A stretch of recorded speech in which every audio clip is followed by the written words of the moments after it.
Hello everyone, this is Sneha Singh and welcome to my YouTube channel. आज की जो video है इसमें हम लोग पढ़ने वाले हैं व्हाट इज़ लिविंग। जैसे कि आप बोर्ड पर देख सकते हो, लिविंग के बारे में आज हम लोग पढ़ेंगे। एक डेमो क्लास होने वाली है और इसके कुछ कैरेक्टर्स के बारे में भी हम पढ़ेंगे। तो जब लिविंग की बात आती है तो हम लोग क्या बोलते हैं कि लिविंग हम उसे कहते हैं जिसमें क्या होती है, लाइफ होती है। ठीक है, क्या होती है, लाइफ होती है, यानी जीवन जो है वो उपस्थित होता है, उसी को हम क्या बोलते हैं, लिविंग बोलते हैं। और आप लोग अच्छे से जानते हो कि जीवित प्राणियों, जिस शाखा के अंतर्गत जीवित जीवधारियों का अध्ययन किया जाता है उसे हम क्या बोलते हैं, बायोलॉजी बोलते हैं। सो यस, हम लोग बात कर रहे हैं बायोलॉजी के टॉपिक की। Class 11th chapter number 1 the living world का ये टॉपिक है, जिसमें आपका जो पहला टॉपिक है उसमें पूछा जाता है व्हाट इज लिविंग या फिर कैरेक्टर्स ऑफ लिविंग। ठीक है, तो हम लोग बात करेंगे अब लिविंग के बारे में और उसके कुछ कैरेक्टर्स भी देखेंगे। जो कैरेक्टर्स होते हैं वो इसलिए दर्शाते हैं कि हाँ, इन कैरेक्टर्स के बेसिस पर ही हम किसी भी चीज़ को हम क्या बोलते हैं, लिविंग बोलते हैं। ठीक है, और जिसके अंदर भी वो कैरेक्टर्स होते हैं, वो कैरेक्टर्स विद्यमान होते हैं, बायो की दृष्टि से, नेचर की दृष्टि से उसे ही लिविंग कहा जाता है। ठीक है, इसके अपोजिट बात करें तो जिसमें यानी जो नॉन लिविंग होता है, नॉन लिविंग हम किसको बोलेंगे, निर्जीव हम किसे बोलेंगे, जिसमें लाइफ जो है वो क्या होगी, एब्सेंट होगी, है ना।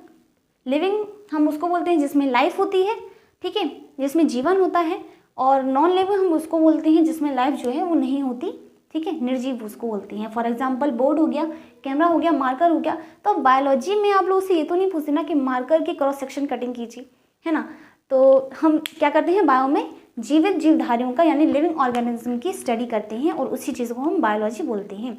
ठीक है, तो आज हम लोग इसके कैरेक्टर्स देखेंगे। ठीक है, तो ये तो हो गया बेसिक सी चीज़ कि मतलब लिविंग हम किसको बोलते हैं, जिसमें लाइफ होती है। ठीक है, जिंदा चीज़ें जो भी हैं उसे हम क्या बोलेंगे, लिविंग बोलेंगे। अब हम बात करेंगे इसके कैरेक्टर्स की। देखो, कैरेक्टर्स का मतलब पर्पस क्या है। कैरेक्टर्स इसलिए बनाए गए ताकि हम किसी भी जीव को पहचान सकें। अब आपसे कहा जाएगा कि हाँ लिविंग, चलो मान लिया जिंदा जो भी जीवित जीवधारी हैं उन्हें हम लिविंग बोलते हैं, लेकिन हम उसे कैसे पहचानेंगे। तो अगर आपसे कोई क्वेश्चन पूछता है, एक नॉर्मल इंसान जो होगा वो क्या बोलेगा, उसका क्या आंसर होगा कि हाँ जो खाता है, पीता है, चलता है, सोता है, उसे हम क्या बोलते हैं, लिविंग बोलते हैं। ठीक है, वो लिविंग है। बट बायो की दृष्टि से ये गलत है। ठीक है, क्योंकि आप अच्छे से जानते हो कि जो एरिस्टोटल थे एक बहुत ही महान दार्शनिक थे। ठीक है, एरिस्टोटल, उन्होंने क्या किया था कि उन्होंने बायोलॉजी को दो कैटेगरीज में डिवाइड किया था। आप लोग अच्छे से जानते होंगे, अगर नहीं जानते तो मैं बता देती हूँ कि जो बायोलॉजी अरस्तु थे, ठीक है, एक सेकेंड, जो अरस्तु थे, इंग्लिश में एरिस्टोटल, तो इन्होंने क्या किया कि बायोलॉजी को इन्होंने दो भागों में बांट दिया। हमने कहा था कि बायो में ऐसी बहुत सारी चीज़ें हैं और बहुत सारी चीज़ें लिविंग हैं, तो उन्हें हम एक कंबाइंड करके नहीं पढ़ सकते, इसलिए हमें दो शाखाएं बनानी होंगी जिसके अंतर्गत हम अलग अलग करके उन्हें अध्ययन करेंगे, विधि पूर्वक उनका अध्ययन करेंगे, यानी जिसे हमने क्लासिफिकेशन कहा था। ठीक है, तो अरस्तु ने दो भागों में बायो को बांट दिया, पहला प्लांट और दूसरा है एनिमल। ठीक है, एनिमल मैं बिल्कुल बेसिक पढ़ा रही हूँ, ठीक है, ताकि आप लोग फिर हम लोग जब आगे वाले टॉपिक्स पे पढ़ें तो हमें बिल्कुल भी दिक्कत ना हो। ठीक है, तो अरस्तु ने क्या किया, दो भागों में बांट दिया, प्लांट्स और एनिमल, और उन्होंने कहा कि इन दोनों में ही जो लिविंग के कैरेक्टर्स होते हैं, इन दोनों को ही हम क्या बोल सकते हैं, सजीव बोल सकते हैं। ये दोनों ही क्या हैं, सजीव हैं, सजीव। ठीक है, लिविंग हैं। तो हमें कुछ ऐसे कैरेक्टर्स बताने होंगे जो कि इन दोनों में ही सिमिलैरिटीज रखे हों। ठीक है, इन दोनों में ही सिमिलैरिटीज रखी कि प्लांट में भी वही कैरेक्टर्स हों, एनिमल में भी क्या हो, वही कैरेक्टर्स हों। अब हम तो बोलते हैं कि एनिमल तो चल फिर सकते हैं, खा फिर सकते हैं, लेकिन प्लांट्स थोड़ी, वो तो स्थिर रहते हैं, है ना, वो तो चल फिर नहीं सकते, लेकिन फिर भी उन्हें क्या कहा गया, लिविंग बोला गया। ठीक है, तो हम कुछ ऐसे कैरेक्टर्स पढ़ेंगे, कुछ ऐसे लक्षणों के बारे में बात करेंगे जो कि हम दोनों में ही क्या होंगे, समान होंगे। ठीक है, समानता रखेंगे। ठीक है, तो चलिए अब हम लोग पढ़ेंगे what is the characters of living, सजीवों के लक्षणों के बारे में अब हम बात करेंगे। ठीक है,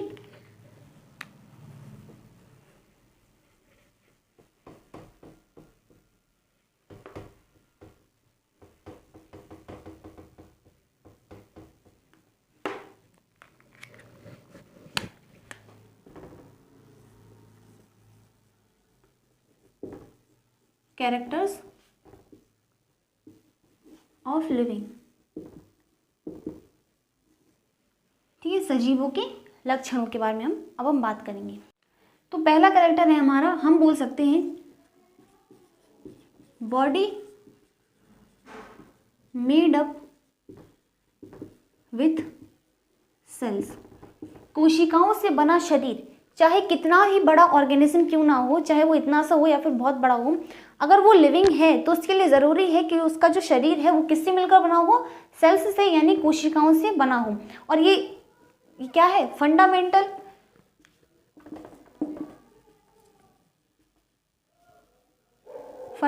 कैरेक्टर है, यानी अगर वो लिविंग है तो ये तो ज़रूरी ही है। ज़रूरी क्या, ये तो होता ही है कि जो किसी भी ऑर्गेनिज्म यानी किसी भी जीव की जो शरीर होता है, जीव की जो बॉडी होती है, वो किससे मिलकर बनी होती है, सेल से, ठीक है, कोशिकाओं से मिलकर बनी होती है। तभी तो हम इतने से छोटे से हम इतने बड़े कैसे हो जाते हैं, ऐसे थोड़ी हो जाते हैं, उसमें सेल डिविजन्स होती हैं जिसके दौरान हम छोटे से इतने बड़े हो जाते हैं, ठीक है। तो body made up with cells, जो कि फंडामेंटल कैरेक्टर है और जीवन की मूल इकाई है, ठीक है, सेल्स। कोशिका क्या है, जीवन की इकाई है ना, यूनिट ऑफ लाइफ। तो कितना ही बड़ा शरीर क्यों ना हो, वो किससे मिलकर बना होगा, कोशिकाओं से। Body made up with cells होता कैसे है, एक एग्जांपल के थ्रू हम देखें तो देखो, मान लो कि एक सेल है, ये क्या है, सेल है, इसमें डिविजन्स होती हैं। अभी आगे चलकर हम पढ़ेंगे, बहुत हमें डीपली जाना पड़ेगा, लेकिन हम बोलते हैं ना कि छोटी छोटी चीज़ों से ही हमें आगे बड़ी चीज़ें जो हैं वो पता पड़ती हैं। तो होता क्या है, एक सेल है जिसमें डिविजन्स होती हैं। सेल के बेसिस पर भी हम जो ऑर्गेनिज्म होता है, जो जीव होता है, उसे भी अलग अलग कैटेगरीज में डिवाइड करते हैं, जैसे यूनिसेलुलर और मल्टी सेलुलर, एक कोशिकीय और बहुकोशिकीय। हम जो जंतु होते हैं, हम एनिमल्स की कैटेगरी में आते हैं, ह्यूमंस। तो ह्यूमंस क्या होते हैं, यानी एनिमल्स जो होते हैं वो बहुकोशिकीय होती हैं, ठीक है, लेकिन प्लांट्स ज़्यादातर हम बोल सकते हैं कि वो यूनिसेलुलर ही होती हैं, ठीक है। तो सेल जो होता है उसमें डिविजन्स होती हैं, विभाजन होता है। विभाजन या तो माइटोसिस या फिर मियोसिस, ठीक है, या तो समसूत्री विभाजन होगा या फिर अर्धसूत्री विभाजन होगा। मैं यहाँ पे क्योंकि दोनों को कंसिडर कर रही हूँ, प्लांट्स को भी और एनिमल को भी, ठीक है। तो होता क्या है, सेल में डिविजन्स होती हैं, डिविजन्स के दौरान यहाँ पर टिश्यूज बनते हैं। टिश्यूज किनको बोलते हैं, ग्रुप ऑफ सेल्स, कोशिकाओं के समूह को हम बोलते हैं टिश्यू, ठीक है, टिश्यू। तो क्या होता है कि सेल जो होते हैं वो एकत्रित करके टिश्यू यानी ऊतक बना लेते हैं, ठीक है, और ऊतक मिलकर क्या बनाते हैं, अंग बनाते हैं। तो मान लो कि यहाँ पर मैं कोई भी ऑर्गन बना देती हूँ, मान लो कि लीवर है, ठीक है, लीवर बन गया। तो क्या है, एक ऑर्गन बन जाता है टिश्यूज के एकत्रीकरण से वहाँ पे। फिर क्या होता है, लीवर से, ऑर्गन से क्या बनेगा, पूरा का पूरा एक ऑर्गेनिज्म सिस्टम बन के वहाँ पर तैयार हो जाता है, पूरा का पूरा ऑर्गेनिज्म सिस्टम, ठीक है, ऑर्गन सिस्टम, सॉरी। तो इस तरह से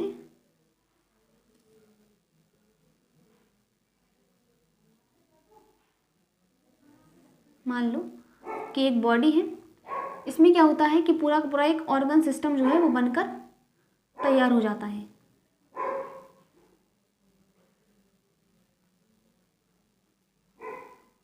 इस तरह से,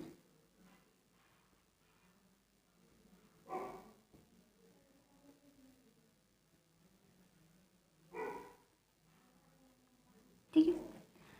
तो हमने देखा कि यहाँ ये क्या है, ऑर्गन सिस्टम है, ऑर्गन सिस्टम है। तो इसी तरीके से फिर ऑर्गेनिज्म बन जाता है जिसमें बहुत सारे जो है सिस्टम बन जाते हैं। जैसे हमारे यहाँ पर देखो, सेल से टिश्यूज बने, टिश्यू से ऑर्गन बनता है, ऑर्गन से ऑर्गन सिस्टम, और फिर तरह से पूरा ऑर्गेनिज्म जो है वो बनकर तैयार हो जाता है, बन जाता है, ठीक है। तो जैसे ऑर्गन यहाँ पर क्या बना, लीवर बना, ठीक है, तो यहाँ पर डाइजेस्टिव सिस्टम जो है वो बनकर तैयार हो गया। और भी ऐसे बने होंगे, आमाशय बना होगा, यानी जो स्टमक है वो बना होगा, ठीक है, और इंस्टाइन हमारी जो है वो सब बने होंगे, ठीक है। तो इस तरह से फिर हमारा हार्ट बनता है, जिससे हमारा परिसंचरण तंत्र बन के तैयार हो जाता है ना। तो ये सारे नर्वस सिस्टम बनता है ऐसे ही। तो ये होता है सेल का काम, जो कि एक सिंगल सेल जो होती है उससे फिर मिलियन ऑफ सेल्स बनते हैं। वो मिलियन ऑफ सेल्स कैसे बनते हैं, तभी तो हम इतने बड़े हो जाते हैं डिविजन्स के दौरान, ठीक है। डिविजन्स के दौरान। और इसी तरह से डिविजन होती जाती हैं, सेल बढ़ते जाते हैं, उनकी संख्या बढ़ती जाती है, जिसके कारण वहाँ पर टिश्यूज़ बनते हैं और टिश्यू से ऑर्गन, ऑर्गन से फिर ऑर्गन सिस्टम, इसी तरीके से सिस्टम जो है और भी बन जाते हैं। जैसा कि हमारे अंदर क्या है, पाचन तंत्र है, रिप्रोडक्टिव सिस्टम्स है ना, तो ये अलग अलग क्या है, तंत्र हैं, ठीक है, नर्वस सिस्टम है, तो क्या हो जाते हैं, इसी तरह के सिस्टम हो जाते हैं, तो हमारा पूरा का पूरा ऑर्गेनिज्म जो है वो बन जाता है, जीव जो है वो बन जाता है, ठीक है। तो ये तो हो गया सेल्स के बेसिस पर, ठीक है। हम सेल्स के भी बेसिस पर अगर उसमें सेल मतलब कोशिकाओं से बना शरीर है तो ऑब्वियस सी बात है कि वो क्या है, लिविंग है, ठीक है।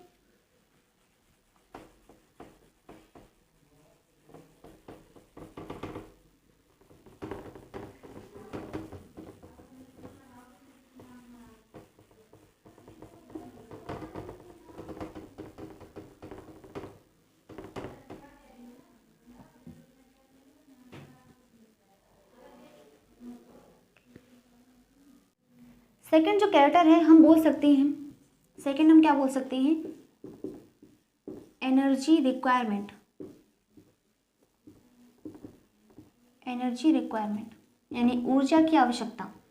कोई भी ऑर्गेनिज्म हो, हमें भी कुछ काम करने के लिए क्या होती है, ऊर्जा की आवश्यकता होती है ना, तभी तो हम किसी काम को करेंगे।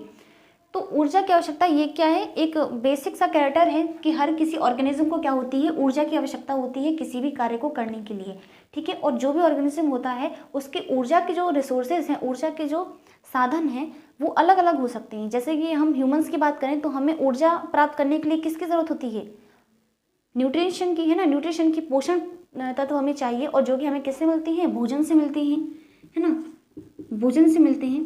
तो हम अपने एनर्जी की जो रिक्वायरमेंट है उसे किस तरह से पूरा करते हैं, भोजन के माध्यम से, ठीक है। उसकी आवश्यकता को हम किस तरह से, आवश्यकता की जो पूर्ति है ऊर्जा की, उसे हम किसके माध्यम से पूरा करते हैं, भोजन के माध्यम से, क्योंकि इसी में क्या होते हैं, पोषक तत्व होते हैं, जिससे हमारी ऊर्जा की जो आवश्यकता है वो पूरी हो जाती है, ठीक है।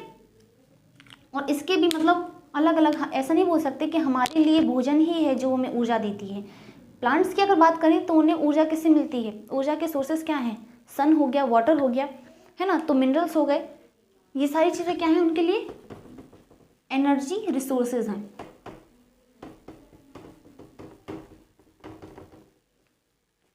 तीसरा जो कैरेक्टर है वो है ग्रोथ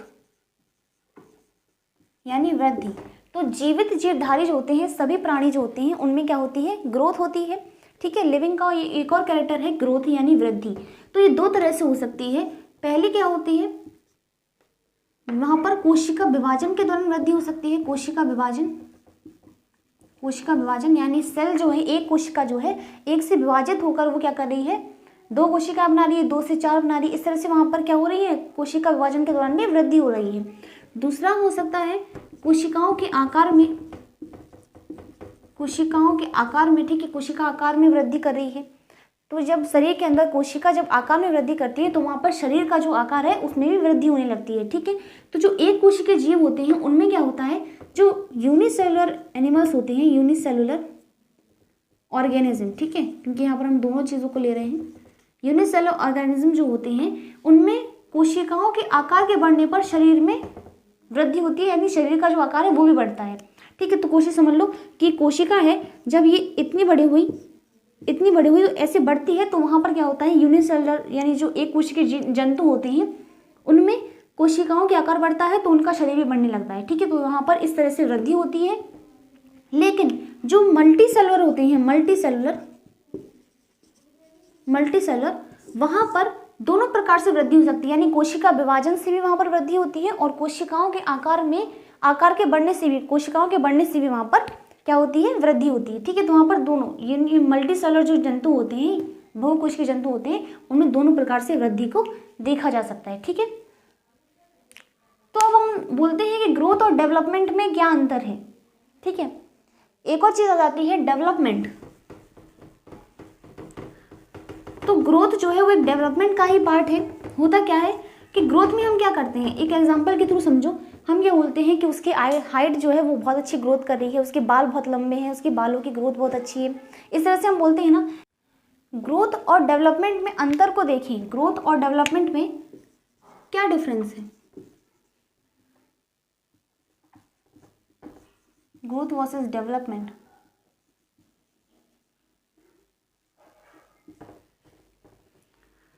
तो ग्रोथ जो होती है, हम कहते हैं वृद्धि जो होती है वो एक निश्चित अवधि के बाद रुक जाती है, ठीक है। फॉर एग्जांपल हमारी हाइट, हमारे बालों की ग्रोथ, ये क्या है, निश्चित अवधि तक रुक जाती है। लेकिन डेवलपमेंट, विकास जो है वो हमारे जीवन पर्यंत चलता रहता है, जीवन के अंत तक वो चलता रहता है। तो हम बोल सकते हैं कि डेवलपमेंट का ही एक पार्ट है ग्रोथ। तो हमारा क्या हो रहा है, ग्रोथ में क्या हो रहा है, हमारी कोशिकाओं में विभाजन हो रहा है, शारीरिक, तो इस तरह से हम बोल सकते हैं ग्रोथ को हम डिफाइन कर सकते हैं। लेकिन विकास में क्या होता है, हमारे शारीरिक, मानसिक, सामाजिक, नैतिक सभी रूपों से क्या होता है, विकास होता है वहाँ पे, है ना। तो हम इस बोल सकते हैं कि ग्रोथ जो है वो जीवन पर्यंत नहीं चलती, वो एक निश्चित अवधि तक रहती है। और डेवलपमेंट जो है वो हमारे जीवन पर्यंत या फिर जीवन के अंत तक वो चलता रहता है, ठीक है। नेक्स्ट देखो, अब नेक्स्ट जो कैरेक्टर है हमारा वो है, नेक्स्ट है रिप्रोडक्शन कैपेसिटी। रिप्रोडक्शन कैपेसिटी, प्रजनन की क्षमता। तो आप अच्छी तरीके से जानते हो कि इस धरती पर कोई भी ऐसा नहीं है जो अमर हो, है ना।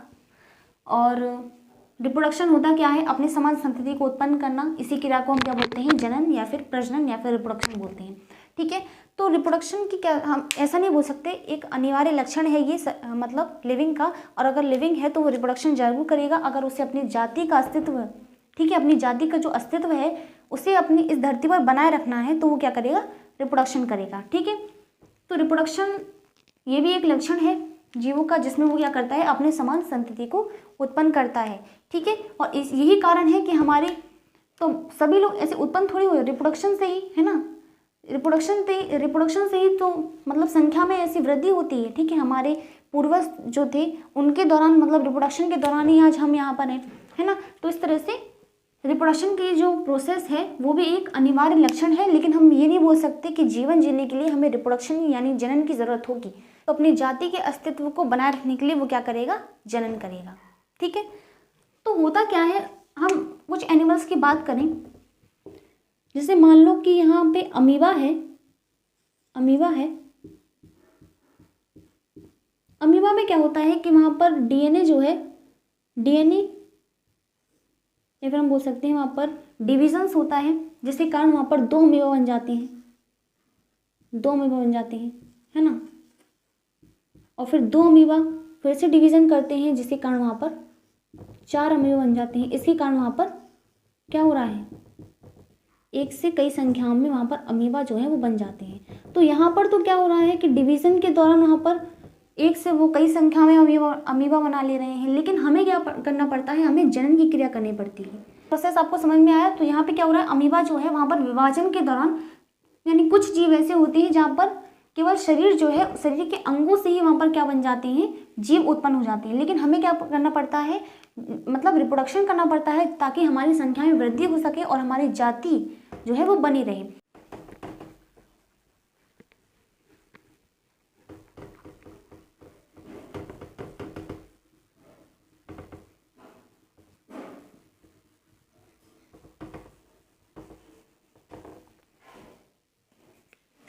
नेक्स्ट क्या है, नेक्स्ट है हमारा रिएक्शंस टुवर्ड्स इन्वायरमेंटल चेंजेस, ठीक है। क्या है, रिएक्शंस टुवर्ड्स इन्वायरमेंटल चेंजेस, यानी वातावरणीय परिवर्तनों के प्रति प्रतिक्रिया। एक एडेप्टेशन का ही पार्ट है ये, ठीक है। एडेप्टेशन भी हम इसके अलावा बोल सकते हैं। तो हर जीव जो होता है वो क्या करता है, वातावरण के अनुसार खुद को अनुकूलित कर लेता है, ठीक है। ये क्षमता हर जीव में पाई जाती है।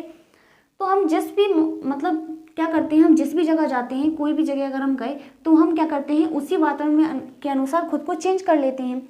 फॉर एग्जाम्पल कीटों की अगर बात करें तो वो क्या करते हैं, गर्मियों में बाहर निकल आती हैं, है ना, क्योंकि वहाँ पर गर्मी बढ़ जाती है। और सर्दियों के टाइम पे वो अपने अपने बिल में छुप जाते हैं। तो आपने देखा होगा कि कीड़े मकोड़े जो हैं वो सर्दियों के टाइम पे थोड़े कम हो जाते हैं, है ना। तो यही कारण है कि वो क्या कर रहे हैं, वातावरण के अनुसार वातावरण में जो भी परिवर्तन हो रहे हैं उसके अनुसार वो खुद को अनुकूलित कर ले रहे हैं।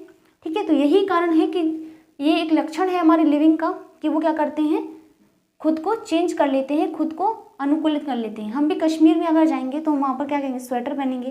पर इसी तरह से देख लो कि सर्दियों में हम क्या करते हैं, स्वेटर पहन लेते हैं, लेकिन गर्मी के टाइम पे हम नहीं पहनते, है ना। ये छोटी सी एग्जाम्पल हो गया।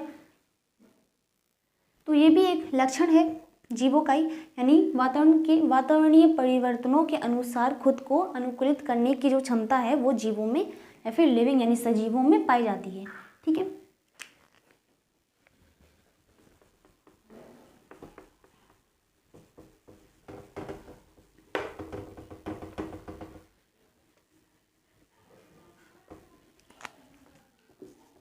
सिक्स्थ देखो, सेंसिटिविटी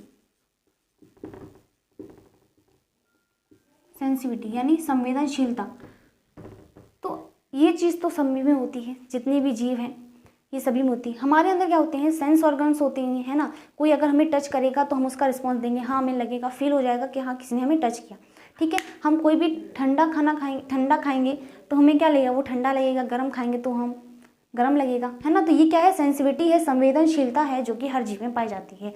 आपको कोई भी थप्पड़ मारेगा आप रिस्पॉन्स दोगे, या फिर सीधे तो खड़े नहीं होगे। अगर आप लिविंग हो तो आप पक्का रिस्पॉन्स दोगे, है ना, या तो आप रोने लगोगे या फिर उसको पलट के दे दोगे। तो ये क्या है, सेंसिटिविटी यानी संवेदनशीलता जो है वो जीवों में पाई जाती है। ठीक है, रिस्पॉन्स देने की जो क्षमता है वो हर जीव में होगी।